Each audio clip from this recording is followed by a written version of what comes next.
Il a été conçu pour un programme ambitieux nécessitant un interdicteur pour l'United States Air Force et un chasseur-bombardier embarqué pour l'United States Navy. Le F-11-111 Aardvark a été le premier avion produit en série à intégrer de nouvelles technologies, telles que les ailes à géométrie variable, un radar de suivi de terrain automatisé pour les vols à grande vitesse à basse altitude et des turboréacteurs à double flux avec post-combustion. Il a volé pour la première fois en 1964 et est resté en service avec l'United States Air Force jusqu'en 1998 et avec la Royal Australian Air Force jusqu'en 2010. Bienvenue dans cette nouvelle vidéo, voici l'aéropédie de l'aviation.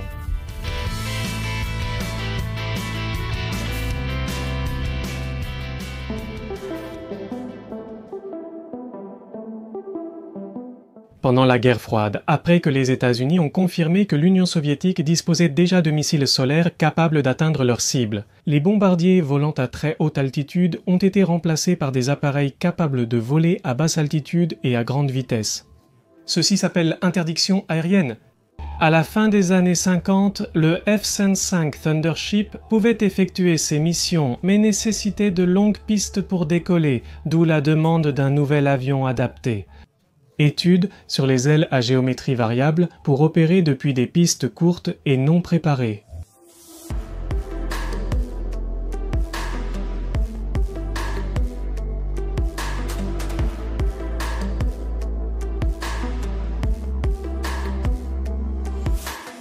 À la même époque, la US Navy cherchait un intercepteur à long rayon d'action pour défendre la flotte.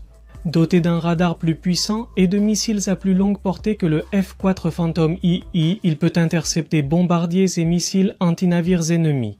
L'avion recherché par les deux branches des forces armées devait pouvoir transporter un armement lourd et une grande quantité de carburant, offrir une vitesse supersonique élevée, être équipé de 2 moteurs et de 2 sièges, en plus d'ailes à géométrie variable. En 1961, la conception de cet appareil a été lancée sous le nom de projet Tactical Fighter Experimental.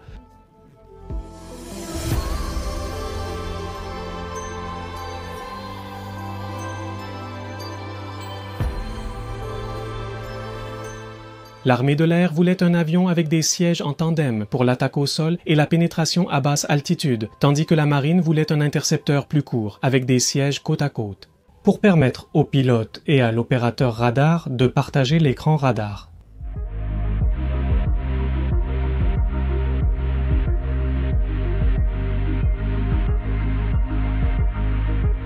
Six entreprises ont participé à la compétition, mais la gagnante fut la conception de General Dynamics, qui construirait le F-111A pour l'armée de l'air, équipé d'un radar d'attaque APQ-113 et d'un radar de suivi de terrain APQ-110, et le F-111B pour la marine avec un radar AWG-9 et des missiles AIM-54 Phoenix à très longue portée. Comme beaucoup d'entre vous le savent, ces systèmes, comme le missile Phoenix, allaient ensuite être utilisés par le F-14 lorsque le programme du F-111B a été annulé. N'ayant pas d'expérience avec les avions de chasse embarqués sur porte-avions, General Dynamics s'est associé à Grumman pour les essais et l'assemblage du F-111B. De plus, Grumman construirait également une partie du fuselage et le train d'atterrissage du F-111A. Le F-111A a volé pour la première fois le 21 décembre 1964 et le B le 18 mai 1965. Le F-111B a été annulé par la marine en 1968 en raison de problèmes de poids et de performance, ainsi que de la nécessité de répondre à des exigences de combat supplémentaires qu'il ne pouvait pas satisfaire. C'est pourquoi je disais que ces missions d'intercepteurs pour protéger la flotte ont ensuite été assurées par le F-14 Tomcat.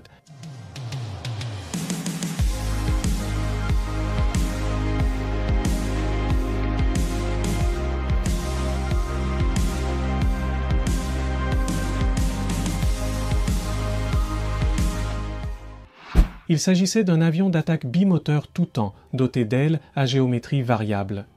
Il avait un poids maximal au décollage de 45 tonnes et une portée de combat de 2140 km avec les réservoirs de carburant internes. Sa vitesse maximale était de 2250 km/h, soit Mach 2,5. Il disposait d'une soute à bombe et de 8 points d'emport pour transporter jusqu'à 14 300 kg d'armement.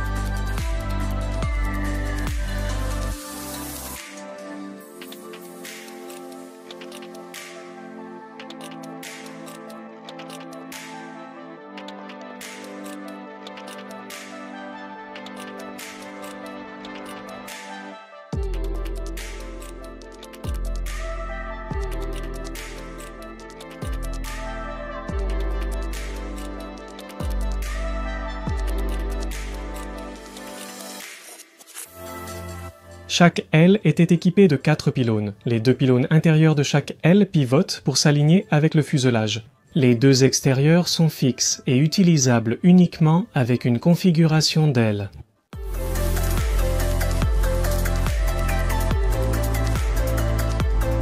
Le F-111 dispose d'une petite soute interne sous le fuselage central pour transporter diverses armes, sans affecter ses performances de vol à des vitesses supersoniques.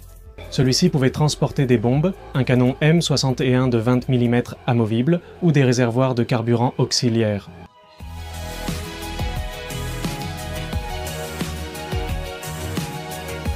Il avait une capsule d'éjection curieuse remplaçant les sièges éjectables, s'activant en cas d'urgence.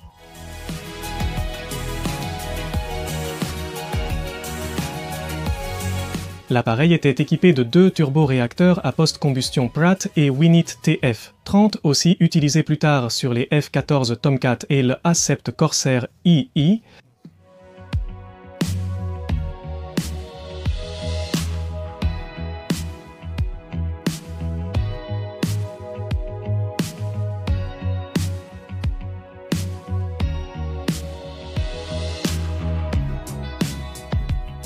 La plupart des variantes du F-111 incluent un système de radar de suivi de terrain relié au pilote automatique.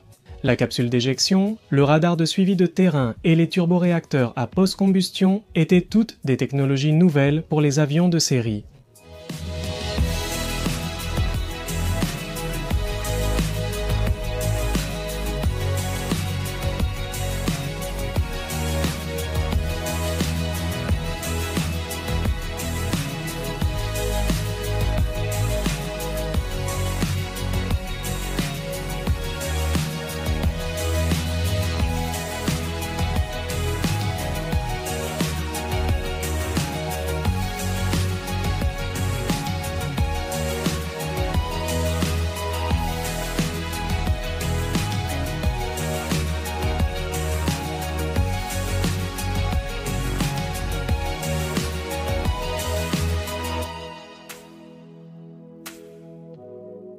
D'ailleurs, ce feu que l'on voit dans ces vidéos n'est rien d'autre qu'une purge de carburant. Cela existe pour larguer du carburant et alléger l'avion en cas d'urgence.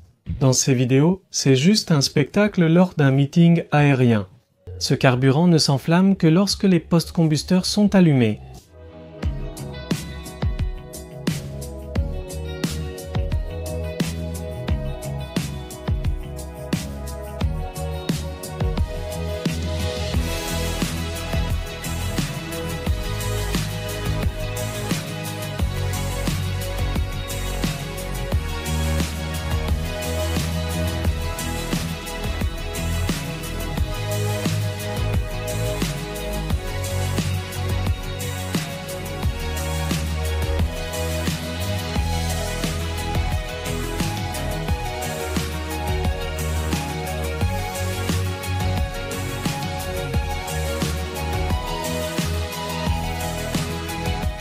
Pendant la guerre du Vietnam, en 68, le premier détachement de 6-6 avait été envoyé pour des essais en combat réel.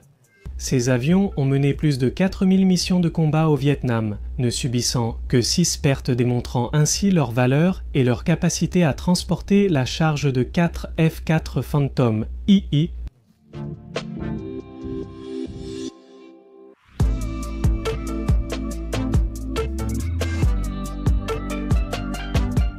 Les F-111 ont combattu lors de la guerre du Golfe en 1991, pendant l'opération Tempête du désert, où près de 80% des bombes guidées par laser de la guerre ont été larguées.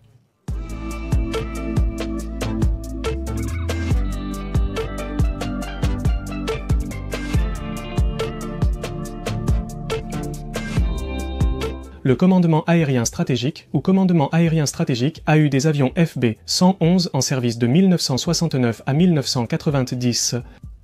Le F-111 a servi dans la United States Air Force de 1967 à 1998 avant d'être remplacé par les Bayonne Lancers.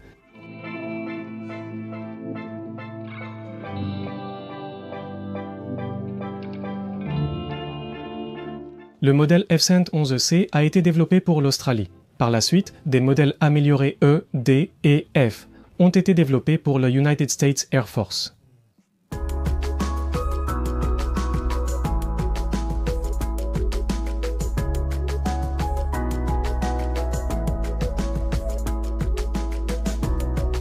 La version de guerre électronique Electronic Fighter 11-1A Raven a ensuite été développée pour l'United States Air Force. Cet avion de guerre électronique avait les mêmes systèmes que le UA, 6B Prowler de la marine.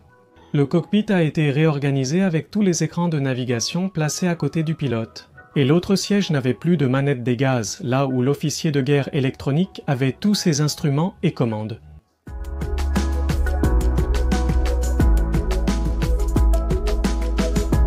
La production de tous les avions s'est terminée en 1976 après la construction de 563 appareils F-111. J'espère que cela vous a plu. À une prochaine vidéo de Monde de l'aviation.